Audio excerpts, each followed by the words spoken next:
welcome back to the show. Now, we all have a creative self, but how many of us actually tap into that talent? Well, if you've been waiting for an opportune time to do it, then this story has two individuals who've taken up art after living most part of their lives in the corporate world.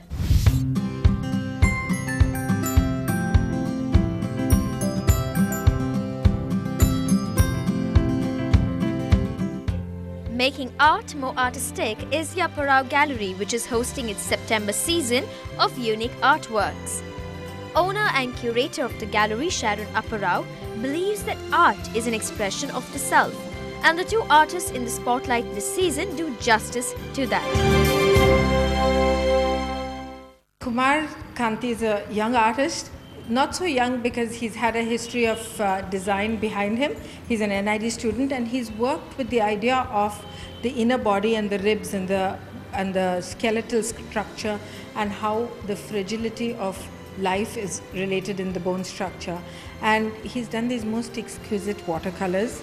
And when I saw these works, I was just completely taken up because I didn't know that skeletons could look so beautiful. And this is his first solo show. And we're very happy to have it here.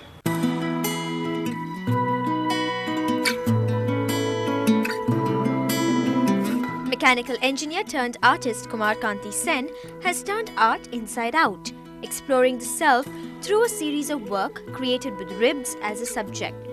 Plain paper becomes a canvas for his strong creative expression. From the anatomy of the human body, ribcage paintings, to the burning flames of fire, his work is flaming hot.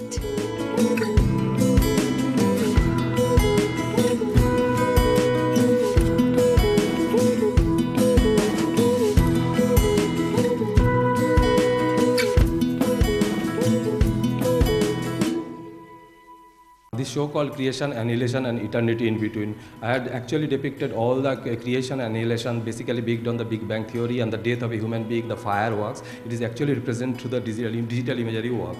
And in between the creation and annihilation, I want to actually represent the life that is actually as an eternity, and human being goes through various types of pain, betrayal, many types of feelings, which actually I show all through my drawings and paintings. It is basically based on human ribcage and skeleton, and it's distorted to actually incorporate that feelings and highlight that feelings more. So totally it is like that. George Kuruvilla has many faces. Displaying those faces is animal instinct. Inspired by Desmond Morris's work, the brightly painted faces are bold and are bound to make one stop and stare. Almost gives you the feeling of standing next to a life-size person. The body work is on the human animal, and I've gone on the basis that every face hides emotions, and so every face has a mask and every mask hides a face. The animal traits inherent in us are hidden by our facial mask, and the body shows the inherent trait of the animal in us in the body of work that is there. The man isn't just about downward surprises. Also an adept photographer, George Kuruvilla's collection of photographs on Beneras was captivating and made the viewers feel like they were walking past the temples in the city or going down to the river for a dip. Such were the emotions one could experience. What I really like about these pictures is that they bring out the timelessness of Benares. That Benares looked like this 1,000 years ago, it looks like this today, and it'll probably look like this 1,000 years from now. I completely agree. I've always wanted to go to Benares. I've never been there, but this just brings out what I always imagined it to be. And Dilip's work, George K's work, is always very, very new and fascinating. And each time he does something completely new creatively. And he keeps doing it all the time. Every few months, there's something new that pops up and that he does.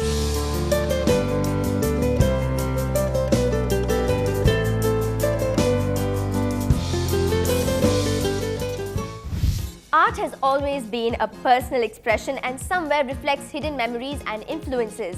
And artists like British-born Banksy believe that to become truly immortal, a work of art must escape all human limits. Logic and common sense will only interfere.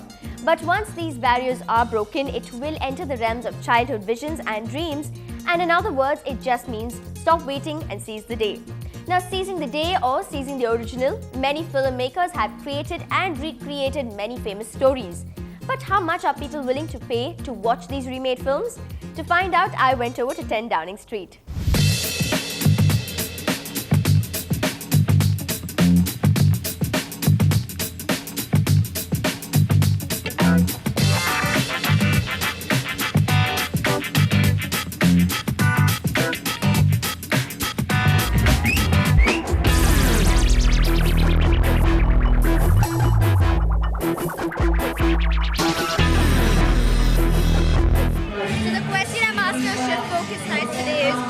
Remade or original? Which one would you choose? Remade or original films? Original films any day. And why? Remake is good, but it kind of gets boring, and we reach a point in our lives where we think people can't make any good movies anymore or new storylines anymore. It's the same cliche, mundane. I'm a huge Rajinikanth fan, so probably I'm being biased, but I like the old Villa than the new one. I wouldn't say the new one was bad, but I prefer the Rajinikanth Villa any day.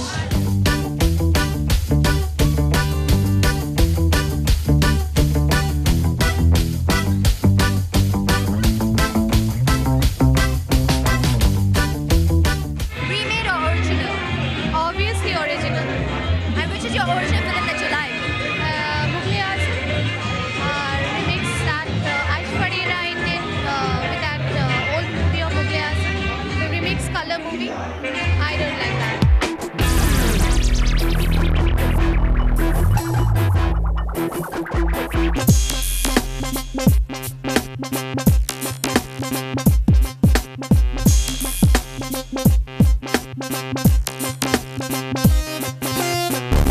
The original of Porinita, it was awesome, but I somehow didn't like the remix, the Hindi version of it. Why didn't you like the remade one? It was not up to the mark. You know, the book, the book I've read, the Bengali movie was awesome, but not the Hindi version of it.